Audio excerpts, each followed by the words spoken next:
Bonjour tout le monde. Donc aujourd'hui je vais faire une nouvelle petite vidéo, toujours dans la continuité de la préparation pour le rallycross. Donc là, pour faire simple, actuellement je suis sur combiné fileté, hein. Ça se voit, c'est plus bas que l'origine quoi. Et donc vous comprenez bien que c'est un peu dur et il n'y a pas trop de débattement pour faire du rallycross. Donc je vais retourner sur mes suspensions d'origine que je vais aller préparer, la nettoyer hors montage, et en passant j'ai pris des nouvelles pièces. Vu que j'avais abîmé mes ressorts avant, j'ai commandé des ressorts de Cross Polo, donc ils sont plus longs, donc ça joue pas énorme hein, mais on va bien gagner 1 cm ou 2. Et vu que l'arrière était plus haut que l'avant d'origine, je devrais avoir quelque chose de niveau. Et donc on va essayer ça, on va voir le rendu. Je ferai une photo avant après pour voir ce que ça donne. Des petits essais, je pense que je vais regagner dans mon confort aussi. Après, je dénigre pas mes combinés filetés, c'est des AP. Ils seront à vendre d'ailleurs. C'est du bon matériel quand même. En confort, on perd un peu, mais c'est pas, ça va, ça reste roulable. Et par contre, en sensation de conduite qu'on a au volant, en réactivité, tout ça de la voiture, ça n'a rien à voir avec de l'origine. Pour ça, j'en suis vraiment content. Mais bon, mon but maintenant, c'est de rehausser un peu tout ça et de faire un petit peu de rallycross, voire aller se promener dans les chemins, un peu d'overlanding comme ils disent les Américains. Et, et voilà, donc j'ai mis mon petit bleu, mon petit bonnet, il fait un peu froid là. On est au matin, je vais préparer mes pièces et après je pense que je vais commencer par l'arrière. Donc j'ai été chercher tout ce qu'il va me falloir. Donc pour l'arrière, les ressorts d'origine, amortisseurs d'origine, là les sacs d'origine. Donc j'ai gardé butée d'origine et cache-poussière d'origine. Pour l'avant, donc mes amortisseurs d'origine. Bon, état bof quoi, mais bon, on verra plus tard. Pour l'instant, ça va faire le taf. Donc avec ces fameux ressorts de Cross Polo là, avec une petite boîte bien sympa là, ça fait propre. Donc on verra si ça fait le taf, si je suis bien plus haut, tout ça. Ils ont l'air un peu plus raides quand même que ceux que j'avais. J'ai pris cache-poussière et enfin ouais, cache-poussière butée, enfin tu m'as compris. Donc du SKF, tant qu'à faire. Donc je vais voir, il y a plusieurs modèles, j'espère que c'est les bons. Sinon je laisserai ceux d'origine. C'est histoire de protéger le tout quand même un peu. Parce que bon, en rallycross ou quoi, dans les chemins, ça va prendre un peu plus de terre que d'habitude. Donc les coupelles supérieures d'origine, donc à nettoyer. Ça je vous l'ai juste sorti parce que celui-là il est mort. Donc il y a le roulement qui vient là-dessus. Donc je vais garder ceux qui sont dessus. J'avais racheté des butées avec les roulements neufs pour mes combinés. Donc je pense que je vais les remettre dessus. Donc ça c'est les anciennes butées d'origine. Bon, elles sont pas mortes.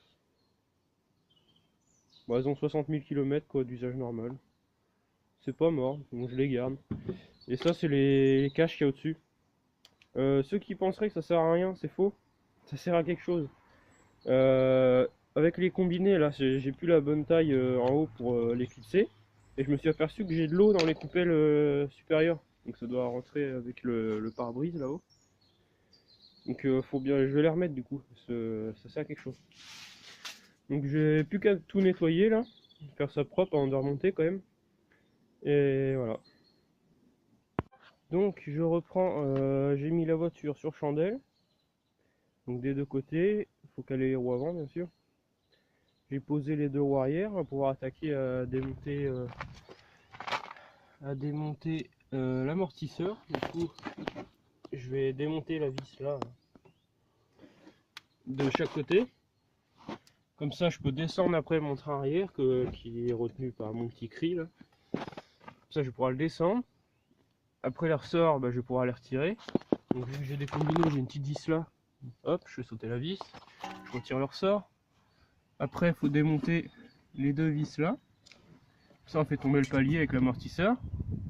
Et après on n'aura plus qu'à mettre le palier sur les autres amortisseurs. Et voilà, et c'est pareil l'autre côté. L'arrière ça va tout seul, franchement,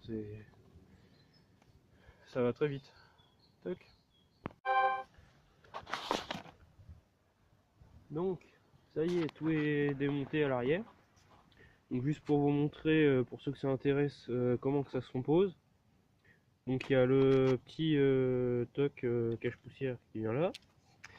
Après il y a la gomme et le truc en plastique par-dessus. Il y a la butée haute, donc qui vient se mettre dans le palier là, comme ça. Donc après il y a le palier qui vient. On visse l'écrou sur l'amortisseur. Toc, on visse là. Et il y a le petit capot en plastique dessus. Donc pour monter ou pour démonter, pour tenir la tige, parce que quand vous allez serrer l'écrou, bah, la tige va tourner, il y a un petit plat en haut. Ouais, un petit focus. Là. Voilà. Donc pour le tenir, une bonne pincetto, bien fort, parce que ça a tendance à tourner, et après on arrondit le bout, et après bah c'est galère quoi. Donc voilà. Donc je vais préparer les autres amortos, et je remonte. Go. Donc voilà, la suspension d'origine c'est fini de remonter. J'en ai profité, j'ai mis du Loctite sur mes vis en haut, comme ça bouge pas, on est sûr. Faut être assez sûr hein, quand on fait de la mécanique auto. En bas j'ai fait une petite modif, j'ai rajouté une rondelle de chaque côté là. Parce que à force de serrer ça a commencé à marquer ma tôle là. Avec les écrous, enfin la tête quand ça tourne, avec les efforts ça a commencé à marquer. Du coup j'ai mis une rondelle de chaque côté et j'ai mis un nouvel écrou fin. Donc pareil de l'autre côté. Donc leur ressort, faut pas oublier de la cale en caoutchouc qui est en haut. Il y a une autre cale en bas mais elle reste sur le train donc normalement elle bouge pas. Mais en haut ouais, ne pas oublier la petite cale en caoutchouc. Les ressorts arrière, je crois ils ont pas de sens il me semble. C'est la même taille en haut et en bas. Et voilà. Donc effectivement, si je reprends par rapport à tout à l'heure, là si je me fie le repère de la caisse qui fait ça, donc avec les combinés filetés j'avais le moyeu qui était au dessus, même descendu à fond. Donc là je vais remettre les roupettes, on va redescendre et on va regarder la ligne. Voilà, c'est remonté, c'est posé, j'ai desserré le frein à main pour qu'elle se repose. J'ai appuyé un peu dessus au coffre pour que ça se mette en place. Et je me souvenais plus que c'était aussi haut. Putain là c'est top quoi. J'ai plus que ma main de hauteur. Par rapport à là, hein. Par rapport à dedans, après c'est bien plus haut. Il y a de la place de chaque côté. Du coup on a par rapport au trait de bas de pièce, on est un petit peu en dessous. Enfin, voire ouais, on est à peu près dans l'axe quoi. Donc c'est pas mal. Ça me fait drôle quand on regarde devant là, ça fait le pneu à rallèle, puis derrière ça fait 4x4. Oh c'est cool. Puis avec ces bavettes là du coup, avant j'étais à ras le sol avec les bavettes, ça m'arrivait de frotter régulièrement. Regarde, il y a la plaque. Et là du coup je suis pas mal du tout quoi. Ça fait assez fat, comme certains disent. C'est plutôt cool. Ça me plaît. Plus qu'à faire l'avant. Mais je vais sûrement voir ça plus tard parce qu'il faut que j'aille chercher une douille pour desserrer les cardans. Donc on commence pour la partie avant par retirer le cache plastique là. Enfin, vous allez me comprendre. Il y a un cache plastique qui vient tout là. Donc pour le retirer ce cache plastique, on retire le joint qui fait toute la longueur là. Hop, on retire le joint. Après il faut défaire les essuie-glaces. Pour défaire les essuie-glaces, il y a des petits capuchons. On les vire. Il y a un écrou de 13. Donc on desserre les deux écrous. Hein. Il y a les deux essuie-glaces. On desserre l'écrou. Et après, il N'ayez pas peur, enfin c'est un peu bizarre, moi le premier coup je me suis dit comment on fait en extracteur ou quoi. Si vous avez un petit extracteur, pourquoi pas à la limite. Se prendre sur les contours de balai d'essuie-glace et tirer en poussant là, ouais. Et j'ai réussi à la main là. Donc faut bien le saisir à la main, bien s'énerver un peu dessus, et à un moment on arrive à le décoller et ça vient. L'autre pareil.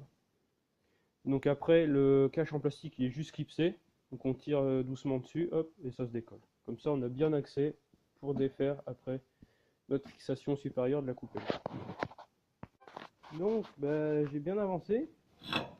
Donc j'ai rattaqué sur l'avant là, donc j'ai mis la voiture sur chandelle, déposé la roue. Après, si je fais en même temps un peu tuto, donc je vous explique, hein, sinon si je vous dis la moitié ça n'a pas trop de sens. Donc vous allez avoir votre amortisseur là, hein. Donc on détache la connexion de la barre anti-roulis. Est-ce que je peux éclairer un peu mieux? Non, c'est pas terrible.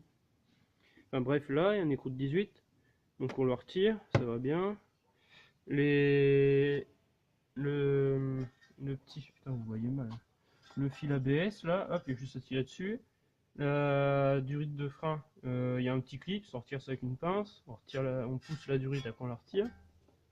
Il faut faire attention tout le long, hein, c'est durite, hein, pas arracher. Après la rotule, on dévisse, hein, c'est du 16 ou du 18, je sais plus. Hop, on retire l'écrou. Si la rotule elle tourne, il faut mettre un embout dedans. Faudrait que je vous fasse la manip. En gros, on met une douille comme ça là, qui est avec des cannelures quoi, et on passe une BTR dedans ou une Torx, ça dépend des embouts qu'il y a à mettre. Hop, et comme ça on peut tenir le centre. Il faudra faire ça pour après le haut là. Parce qu'on a l'écrou qui tient l'amortisseur et on a la tige. Il faut tenir la tige avec la BTR et il faut dévisser l'écrou. Donc hop, on met notre BTR, on met un petit tube sur la BTR pour avoir un peu de force et on desserre avec une clé après comme ça. Voilà, donc c'est la petite astuce. Donc la Volkswagen d'origine, il faut avoir une BTR de 7. Donc c'est un peu plus rare. Regardez bien si vous voulez faire ça. Et l'écrou c'est du 21. Donc voilà, donc une clé à pipe ça marche aussi à la place de la douille là. Donc j'en ai fait. Le haut faut le démonter en dernier. Donc démonter ça, démonter la rotule du dessous, il y a 3 vis. Enfin il y a 3 écrous à retirer. Donc là c'est démonté, je l'ai passé en dessous. Là vous allez voir une barre là. Et ça va au-dessus de la barre là, à la base. Donc on retire les 3 écrous qui sont là-dessus. Après ça, on le bouge, tout là, et on fait passer en dessous. Comme ça, on peut bien baisser après. Donc voilà. Après, on retire notre vis qui tient. Putain, on voit rien. Ah, voilà. On retire la vis là. Donc c'est un embout bizarre. Mais il n'y en a pas forcément besoin. Ça dépend. Donc c'est cette vis là. D'un côté, c'est pareil, c'est du 18. C'est bizarre, Volkswagen, c'est du 16 ou 18. Donc c'est ça l'embout là. C'est du XZN. Donc soit vous prévoyez, vous achetez un petit coffret là sur des sites célèbres là. Ou en centre auto, il y a. Donc XZN et du 18. Mais souvent avec une pince, on arrive à la tenir. Et on dessert là avec du cliquet normal 18. Donc après vient un truc chiant. Il est bien chiant. Hein. L'amortisseur il est là dedans. Voilà le pied là. Voilà mon petit combiné là qui était dessus. Ça s'emboîte là dedans. Donc comprendrez bien que c'est serré en temps normal. Même sans la vis ça tient. Donc il faut bien l'écarter. Donc c'est fendu derrière. Donc là on voit j'ai mon burin entre deux. Vous trouvez un burin assez large. Donc ce genre de burin là c'est trop fin là. Faut plus large. Ou alors vous en mettez deux, je sais pas si ça marche. Et hop, par en dessous, sur le côté là, donc faut tenir ça décalé et taper en même temps. Et on monte le burin et ça se décolle. Et puis ça là c'est venu plutôt bien. Après on peut taper un petit peu là-dessus pour essayer de faire descendre. Donc, je disais on tape un peu là-dessus et ça descend petit à petit. On peut retaper là pour écarter à fur et à mesure, descendre là et ça vient petit à petit. Donc de ce côté là ça vient bien, parce que on verra l'autre côté c'est différent par rapport au cardan. Le cardan, le côté il vient toucher sur le triangle, donc on peut pas descendre trop bas et c'est vraiment galère. Donc il y en a même qui disent qu'il faut déposer le cardan. Mais bon, c'est galère, ça a l'air d'être du 36. J'ai acheté une douille. Donc une douille de 36 et forcément l'embout c'est en 3/4, donc il faut un adaptateur pour mettre le cliquet normal ou le T. Et sauf que la douille de 36, bah, en temps normal elle est trop grosse, ça rentre pas au fond. Donc il faudrait que j'arrive à la faire, à la passer autour pour qu'elle soit un peu moins épaisse et que j'arrive à bien la mettre. Et voilà, donc du 12 pans aussi. Hein. Voilà, donc après je fais qu'un côté, hein. L'autre côté je vous montrerai vite fait pourquoi c'est plus galère. Et puis là je vais assembler donc l'autre amortisseur avec le ressort de Polo Cross, avec les nouvelles butées sûrement. Donc ça je vais vous faire un petit... je vous reprends tout de suite. Voilà, donc premier amortisseur de montée. Donc j'ai mis la nouvelle butée SKF là. Donc ça c'est l'ancienne, ça c'est une nouvelle. Du coup ça serait plus contre la tige, donc niveau protection je vais être mieux avec ça. Puis même c'est exprès pour la crosse, donc je pense que c'est mieux quoi, c'est exprès. Que ça commence à être mou. Hein. Pour les caches poussières, je remets ceux d'origine, parce que c'est pas tout à fait les mêmes au niveau de l'embase là. Ceux d'origine ils ont un clips. Et là je pense que, je sais pas, c'est fait pour un diamètre plus gros. Donc sûrement les amortisseurs de la crosse sont différents au niveau du haut là. Donc je les garde le jour où je change d'amortisseur. Voilà. Donc après pour remonter, bah faut mettre des compresseurs de ressort. Ouais. Là. Donc un de chaque côté. On serre égal de chaque côté. Hein. Forcément. Le ressort il était un petit peu en banane là d'origine. Bon bah apparemment c'est normal, hein, ça prend bien place. Faut bien faire attention que le bout du ressort là il vienne contre la butée de l'amortisseur. Et il y a deux encoches. Tac. Faut bien qu'il passe dedans. Et voilà. Donc si mes souvenirs sont bons, je crois que j'ai une spire de plus que le modèle d'origine. Mais il est bien plus ferme aussi. Donc hâte de tester ça. Puis de voir le rendu que ça a, la hauteur que ça fait. Et voilà, donc après, bah, une fois qu'on a du filetage qui dépasse, on met la coupelle, on met le roulement au milieu, on met la butée en caoutchouc. Donc si vous avez des kilomètres un peu, changez-la, hein, ça coûte pas trop cher. Et après on serre l'écrou contre le roulement en fait. Et entre deux il y a la butée. Mais elle n'est pas vraiment tenue par l'écrou, hein, l'écrou serre le roulement. Et permet donc la rotation entre l'amortisseur et la caisse. Voilà. Donc après on serre. Toujours du coup, vu que là on est repassé sur l'amortisseur d'origine, c'est du BTR 2.7. Du 21 pour les coups. Tac, donc on refait la combine avec les deux là, comme je vous ai expliqué. Et voilà, donc il n'y a plus qu'à aller remonter ça sur l'Apollo. Go. Voilà, donc côté gauche remonté.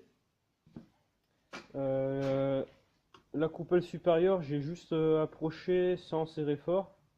Mais elle est approchée à fond, je pense. Mais j'ai pas serré.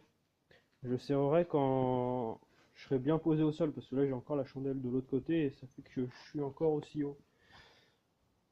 Et quand je serai posé, du coup ça reposera bien sur les coupelles en caoutchouc qui sont en dessous. Du coup je pourrais bien confirmer le serrage à ce niveau-là. Donc là ça fait super haut.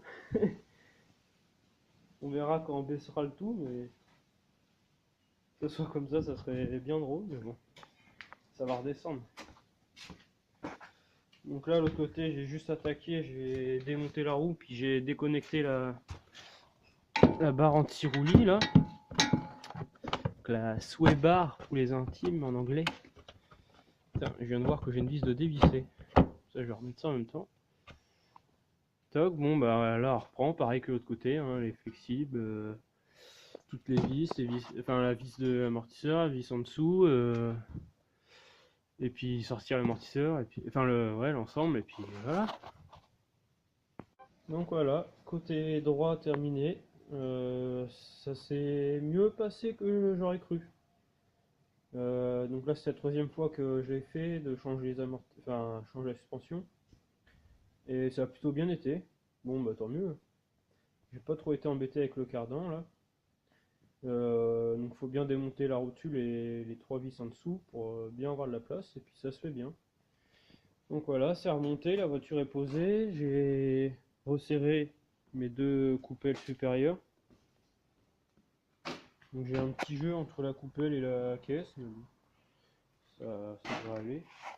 Donc là il me reste à reposer le cache plastique et les essuie-glaces. Ça peut être pratique des fois. Et voilà, donc niveau hauteur, ça donne ça. Donc c'est pas mal quand même. Donc après je vais la mettre dehors, je vais comparer un peu avec avant et puis l'avant avec arrière, puis comme elle était d'origine. Puis après au pare-choc là j'ai 20 cm je crois. Et au plus bas j'en ai 13. Donc au plus bas c'est sous le carter d'huile, il y a le cache plastique là qui fait un espèce de U qui descend là et je suis à 13. Bon bah à voir et puis qu'à aller essayer quoi. J'ai déjà tout rangé puis je pense que je leur ferai une petite vidéo dans un chemin ou quoi. Donc me voilà un moment après le montage de tout ça, quasiment un mois. Je voulais vous refaire un petit feedback, un petit retour de mon setup là du coup. Donc bon bah pour l'arrière c'est une voiture d'origine quoi. Pour l'avant je sens bien la petite différence de raideur de suspension. C'est un peu plus raide que l'origine, du coup je suis plus haut forcément. Et même dans les chemins avant à s'enfoncer, à buter, etc. Que là, reste ferme. Bon, quand ça doit buter, ça doit taper, bah ça tape, mais en général, ça le fait, ça fait le taf bien, mieux que mieux qu'avant. Et là, c'est quasiment, ouais, c'est quasiment top. Une bonne évolution qu'il y aurait à faire, ça serait de monter des Bridgestone B6 là. Donc des amortisseurs un peu plus sport, renforcés également, je pense. Enfin, après, je suis pas expert dans ces suspensions, mais je pense que ça fait mieux le taf, quoi, forcément.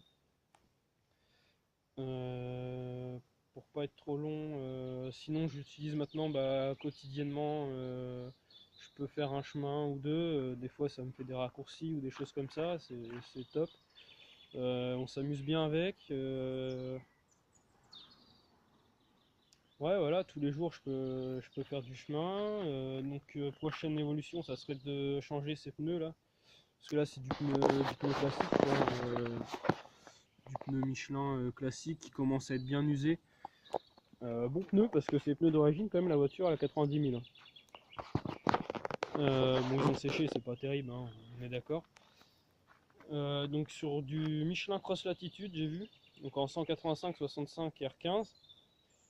C'est un dessin qui se rapproche pas mal des dessins qu'ils ont en rallye-terre, mais pour la route forcément, donc c'est des pneus 4x4.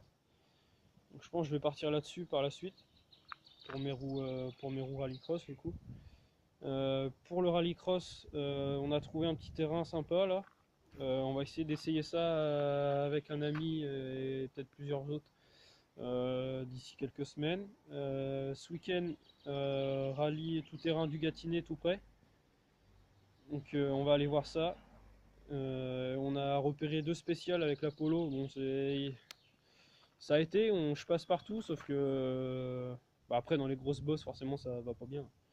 Mais dans les chemins qui sont roulants, qui sont plats, c'est top. D'ailleurs, juste après, des petites prises d'un chemin qu'on a trouvé bien sympa, où on peut prendre un peu de vitesse. Vraiment top, quoi. Un chemin en sable, comme devrait y en avoir partout. Mais bon, voilà. Sur les suspensions, bah, Voilà, hein, j'ai fait le tour. Moi, ça me convient. Hauteur de caisse, je suis un peu plus haut. Ça demanderait peut-être d'être encore plus haut pour faire quelques chemins. Bon, après, pour un usage routier polyvalent, ça fait le taf. La Polo, elle va rester comme ça hein, pour l'instant. Je fais autre chose en parallèle, mais j'en parle pas trop pour l'instant. Vous avez peut-être vu sur la vidéo juste avant là. Ça peut vous donner un indice. J'espère que la vidéo sur la suspension vous aidera. Si vous avez des remarques constructives, des commentaires, des choses que j'aurais pu oublier, mais constructifs, pas, me dites pas n'importe quoi. Je dis ça parce que j'ai déjà eu le cas sur d'autres vidéos avant. Voilà. Bah, postez un petit commentaire, hein, demandez-moi, hein, je répondrai, bien sûr. Je vous dis à la prochaine. Dans une prochaine vidéo, je sais pas ce que ça va être. Peut-être plus pratique, ça pourrait être sympa de faire des prises de vue bah, justement sur ce petit terrain de rallycross, sur des chemins, faire plus de prises de vue. Ça prend du temps, il me faut un chauffeur ou il me faut un caméraman. Bon, ça se fait, hein. Donc soyez prudents et à plus.